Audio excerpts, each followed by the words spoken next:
कृष्ण का संदेश, जीवन और कर्म का गूढ़ सत्य।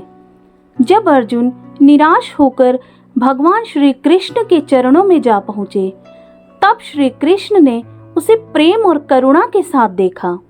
उन्होंने उसे समझाते हुए कहा, अर्जुन, जीवन एक युद्ध है, लेकिन यह युद्ध केवल बाहरी शत्रुओं से नहीं, बल्कि हमारे भीतर बसे हुए भय, शंका और मोह से है। जब तक तुम अपने मन की अशांत तरंगों को शांत नहीं करोगे, तब तक सच्चे मार्ग का ज्ञान नहीं पा सकोगे। श्री कृष्ण ने अपने मंद मधुर स्वर में कहा, मनुष्य का कर्म ही उसकी किस्मत है। यदि तुम सोचते हो कि सिर्फ किस्मत से सब कुछ बदल जाएगा, तो यह एक भ्रम है। किस्मत हमारे कर्मों का ही प्रतिफल है। यदि तुम अच्छे कर्म करते हो, तो तुम्हारे जीवन में अच्छे परिणाम आएंगे। रोने से, चिंता करने से और भय से भागने से जीवन के संकट समाप्त नहीं होंगे।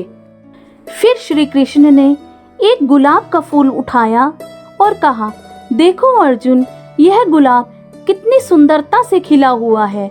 यह ना अपने भाग्य को रोया, ना परिस्थितियों से डरा, यह बस अपने कर्तव्य को निभाते हुए खिला। ऐसे ही तुम्हें भी अपने कर्म में विश्वास रखना होगा, क्योंकि कर्म ही तुम्हारी वास्तविक पहचान है। श्री कृष्ण ने आगे कहा, जीवन में हर एक चुनौती, हर एक दुख, हर एक कठिनाई तुम्हें कुछ सिखाने के लिए आती है। अगर तुम इनसे भागोगे तो कभी सच्चा आनंद और शांति प्राप्त नहीं कर पाओगे। तुम केवल वही नहीं हो जो तुम सोचते हो, तुम एक आत्मा हो जो असीम है, जो शाश्वत है। तुम्हारा उद्देश्य सिर्फ इस जीवन के छोटे मोटे संघर्षों में उलझना नहीं, बल्कि इस संसार के पार जाकर अपने आत्म सत्य को खोजना है। अर्जुन ने आंखों में आंसू लिए पूछा, माधव, तो इस जीवन का उद्देश्य क्या है?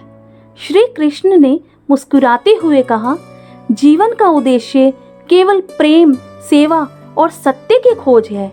जब तुम अपने कर्तव्य को प्रेम से, बिना किसी फल की इच्छा के पूरा करोगे, तभी तुम सच्चे सुख का अनुभव करोगे। याद रखो अर्जुन, जीवन की सबसे बड़ी विजय बाहरी युद्ध में नहीं, बल्कि अपने भीतर के अज्ञान, अहंकार और मोह पर विजय पाने में है। श्री कृष्ण की ये बातें सुनकर अर्जुन का मन शांत हो गया। उसे अब समझ आ गया कि जीवन का हर क्षण महत्वपूर्ण है और कर्म ही सब कुछ है। उसने अपना धनुष उठाया और जीवन के युद्ध को लड़ने के लिए तैयार हो गया।